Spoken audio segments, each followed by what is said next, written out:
Hello दोस्तों। आज की वीडियो जो लोग रेलवे ग्रुप डी की तैयारी कर रहे हैं ना, उनके लिए बहुत ज़्यादा इंपॉर्टेंट होने वाली है। और देखिए, मैं वीडियो को स्टार्ट करने से पहले ही बता देता हूं कि जो भी लोग सच्चे मन से अगर ग्रुप डी की तैयारी कर रहे हैं वही इस वीडियो को देखें, क्योंकि इसमें मैं बिल्कुल आपको बताने वाला हूं कि आपको ग्रुप डी की तैयारी के लिए जीरो से अगर कोई शुरुआत कर रहा है तो उसको किस तरीके से पढ़ाई की शुरुआत करनी चाहिए, उसको तैयारी कैसे करनी चाहिए जिससे कि वो आराम से 80 प्लस नंबर ला सके और ग्रुप डी में पहली बार अपना सिलेक्शन ले सके। सब कुछ आपको इस वीडियो के माध्यम से बताने वाला हूं, कैसे आपको तैयारी करनी है, कौन से टॉपिक्स को आपको ज़्यादा पढ़ना है, कौन सी किताबें पढ़नी है। और देखिए, वीडियो के लास्ट में मैंने आपको कुछ टिप्स भी दिए हैं जिससे कि आपकी जो तैयारी है ना वो और अच्छी तरह हो जाएगी। वो सब भी मैंने आपको वीडियो के लास्ट में बताया है, तो आप वीडियो को पूरा देखिए। और देखिए, यहाँ पर मैंने अपना स्कोर कार्ड भी दिया हुआ है। मैंने 2019 बैच में ग्रुप डी में ज्वाइन किया था और मैंने जो आरआरबी है वो भोपाल जो आरआरबी है वहाँ से अपना फॉर्म फिलअप किया था। और देखिए, ये मेरा रिजल्ट था जो रिटर्न एग्जाम होता है उसके बाद मेरे को फिजिकल के लिए यहाँ पर मैं शॉर्ट लिस्ट किया गया था और जो मेरे नंबर थे वो 79.15 नंबर थे। तो ये सब मैं आपको बताने वाला हूँ कि आप किस तरीके से पहली बार में 80 प्लस नंबर ला सकते हैं, मैंने कैसे तैयारी की थी, अपने सारे एक्सपीरियंस मैं आपको शेयर करने वाला हूँ जिससे आपका भी सिलेक्शन पहली बार में ही ग्रुप डी में हो जाए। तो वीडियो के एक भी पार्ट को आपको बिल्कुल मिस नहीं करना है। और अगर चैनल पर पहली बार आए और वीडियो अच्छी लगे उसके बाद ही आप सब्सक्राइब करें। तो चलिए वीडियो को स्टार्ट करते हैं। अब देखिए दोस्तों, सबसे पहले हम रेलवे ग्रुप डी के सिलेबस की बात कर लेते हैं। तो यहाँ पर सामान्य जागरूकता और रीजनिंग से 30 सवाल आपके आने वाले हैं और वो 30 सवाल 30 नंबर के आपसे पूछे जाने वाले हैं। इसके अलावा सामान्य विज्ञान से आपके 25 प्रश्न आएंगे और वो 25 नंबर के प्रश्न होने वाले हैं। इसके अलावा सामान्य ज्ञान और करंट अफेयर्स के जो सेक्शन है उससे 20 सवाल 20 नंबर के आने वाले हैं। और सबसे लास्ट में हमारा मैथमेटिक्स से 25 सवाल यहाँ पर 25 नंबर के पूछे जाएंगे। इस तरीके से आपके टोटल 100 प्रश्न आने वाले हैं और इन 100 प्रश्न को करने के लिए आपको 90 मिनट का समय मिलने वाला है। अब देखिए दोस्तों, सबसे पहले हम गणित के सेक्शन की बात कर लेते हैं। और दोस्तों, जो भी मैं आपको सवाल बता रहा हूँ ना, ये पिछली बार जो भी ग्रुप डी में पूछे गए थे, कौन कौन से टॉपिक से ज़्यादा सवाल पूछे गए थे, उसी का एनालिसिस करके मैंने ये वीडियो आपके लिए बनाई है। तो आपके लिए काफ़ी इंपॉर्टेंट ये वीडियो होने वाली है।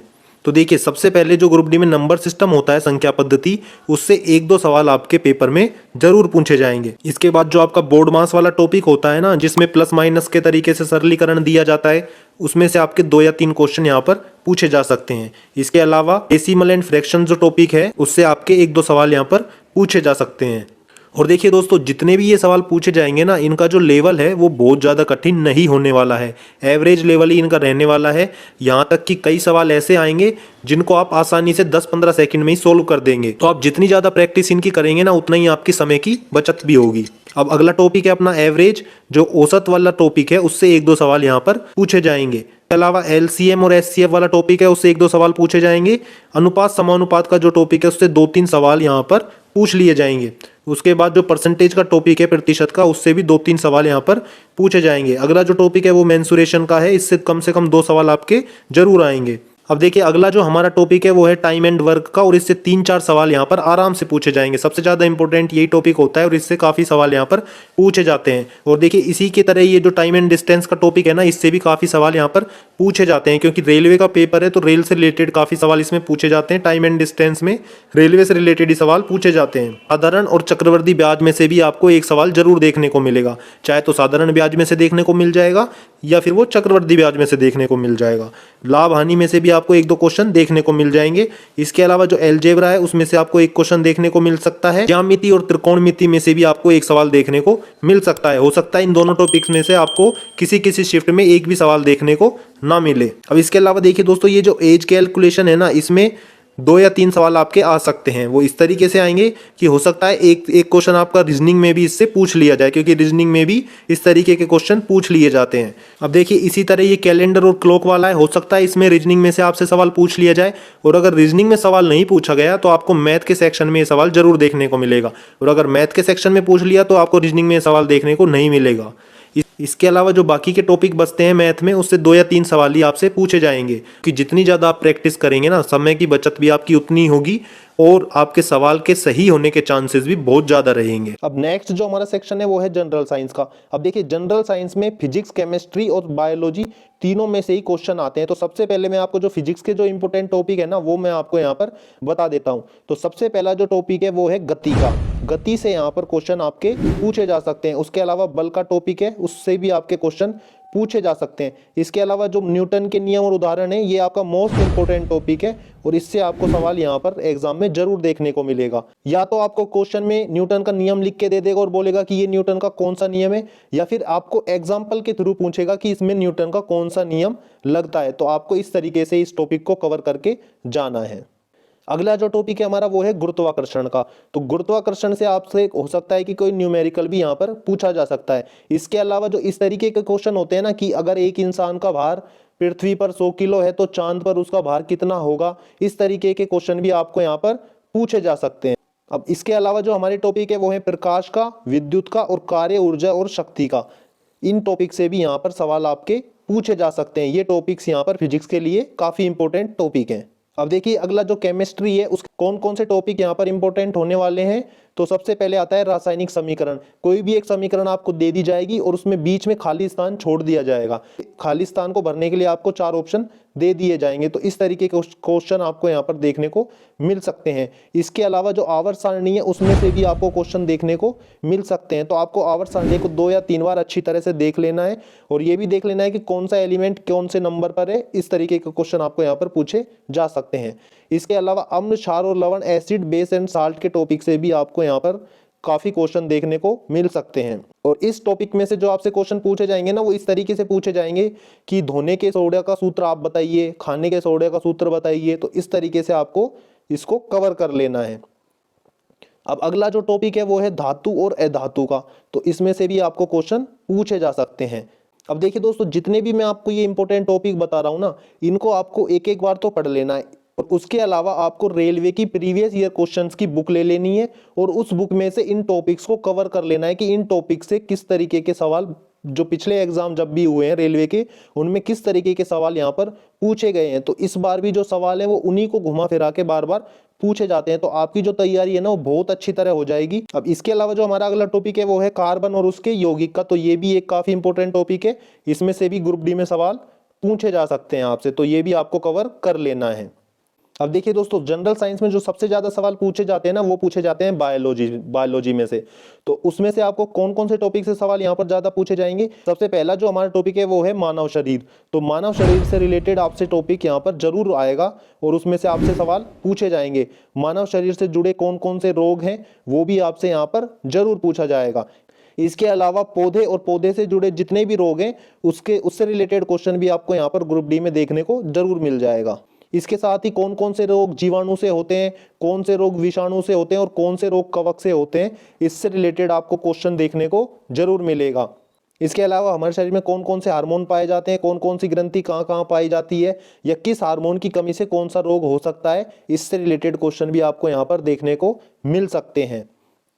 अब अगला टॉपिक है हमारा मानव रक्त, अंग और अंग प्रणाली। अब देखिए इस टॉपिक में से आपसे इस तरीके से सवाल पूछे जा सकते हैं कि सबसे बड़ी हड्डी मानव शरीर की कौन सी होती है, सबसे छोटी हड्डी कौन सी होती है। इसके अलावा जो एक टॉपिक है वो है विटामिन का। तो इसमें यह भी पूछा जा सकता है कि कौन से विटामिन की कमी से यहाँ पर कौन कौन से रोग होते हैं। तो ये भी आपको यहाँ पर अच्छी तरह कवर कर लेना है। अब जो हमारा नेक्स्ट टॉपिक आता है ना वो आता है जनरल अवेयरनेस और करंट अफेयर्स का।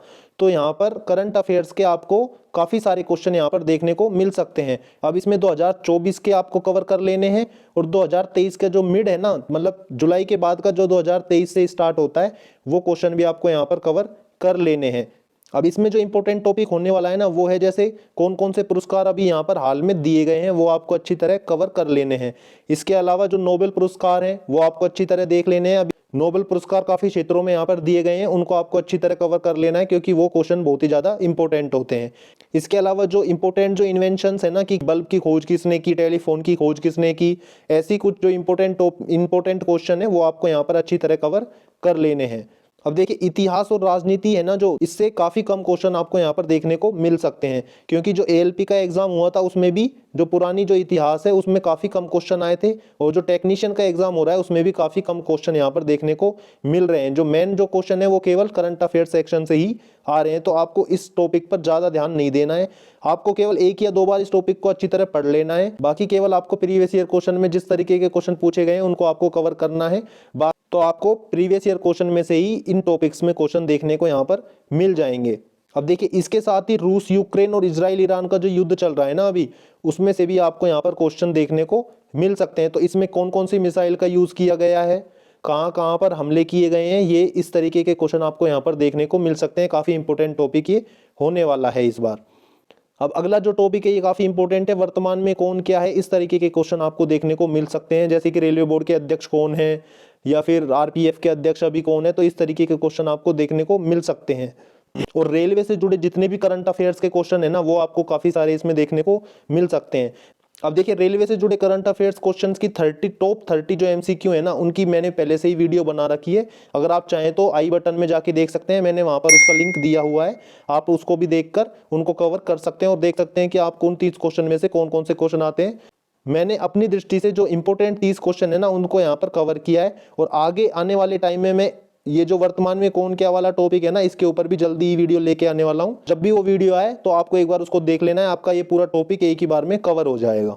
अब देखिए, आज की वीडियो में मैंने आपको जितने भी टॉपिक बताए ना, चाहे वो मैथमेटिक्स के हों, तो जितने टॉपिक मैंने आपको बताए, आपको उन टॉपिक्स को ज़्यादा कवर करना है। मतलब उन टॉपिक्स पर आपकी तैयारी काफ़ी अच्छी होनी चाहिए, क्योंकि उन टॉपिक्स पर आपको ज़्यादा सवाल यहाँ पर देखने को मिल सकते हैं। इसके अलावा जो जनरल साइंस का मैंने आपको बताया है, तो जो मेन टॉपिक है ना, वो मैंने आपको यहाँ पर कवर करवा दिए। और अभी तक अगर आपने मेरा टेलीग्राम चैनल ज्वाइन नहीं किया है, तो डिस्क्रिप्शन में जाकर आप उसको ज्वाइन कर सकते हैं, क्योंकि वहाँ पर मैं आपको जो इंपॉर्टेंट टॉपिक्स होते हैं उनके नोट्स भी वहाँ पर मैं आपको प्रोवाइड करवाता रहता हूँ। तो आप वहाँ पर जाकर ज्वाइन कर सकते हैं। अब देखिए दोस्तों, आगे हम रीजनिंग की भी बात कर लेते हैं। अब देखिए दोस्तों, रीजनिंग में क्या है कि सारी ही रीजनिंग को आपको अच्छी तरह से प्रैक्टिस कर लेनी है। लेकिन फिर भी मैंने जो पिछले ग्रुप डी में जिस तरीके से रीजनिंग में सवाल पूछे गए थे, उसका एक एनालिसिस करके आपके लिए यहाँ पर दिखा दिया है कि कौन से टॉपिक से यहाँ पर किस तरीके से सवाल पूछे जा रहे हैं। तो आप इसका स्क्रीनशॉट लेकर रख सकते हैं और देख सकते हैं कि कौन से टॉपिक से कितने सवाल यहाँ पर पूछे जा रहे हैं। जिस टॉपिक से ज्यादा सवाल आ रहे हैं उसकी आपको ज्यादा प्रैक्टिस करनी है। लेकिन देखिए दोस्तों, रीजनिंग क्या है, इजी आती है, तो आपको अच्छी तरह इसकी प्रैक्टिस कर लेनी है और कोशिश करनी है कि रीजनिंग में आपको पूरे मार्क मिले।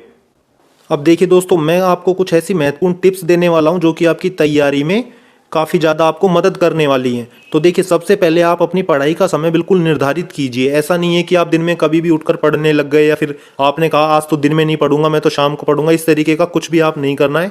आपको बिल्कुल डेडिकेशन के साथ ही पढ़ाई करनी है। और ये डेडिकेशन करने के लिए आप पढ़ाई के समय को निर्धारित करने के लिए आप लाइब्रेरी ज्वाइन कर सकते हैं। देखिए दोस्तों, लाइब्रेरी में क्या होता है कि जब आप बाकी के बच्चों को पढ़ते हुए देखते हैं ना, तो आपका खुद का मन भी पढ़ाई करने का ही होता है। तो इसलिए आप भी लाइब्रेरी ज्वाइन कर सकते हैं। देखिए दोस्तों, कई लोग क्या होते हैं, वो अपने घर से दूर रूम लेकर रेंट पर रह रहे होते हैं। तो ऐसे में वो सोचते हैं कि मैं रूम पर भी अकेला हूं तो मैं यहीं पे पढ़ाई कर सकता हूं, लेकिन रूम पर भी उसकी अच्छी तरह पढ़ाई नहीं हो पाती है। तो ऐसे में आप लाइब्रेरी जरूर ज्वाइन कीजिए, क्योंकि लाइब्रेरी से आपका पढ़ाई का जो रूटीन है ना, वो भी एकदम मेंटेन रहता है। और लाइब्रेरी में जो दूसरे बच्चे पढ़ रहे होते हैं ना, उनके साथ आप डिस्कशन भी कर सकते हैं अपने किसी भी क्वेश्चंस के रिगार्डिंग।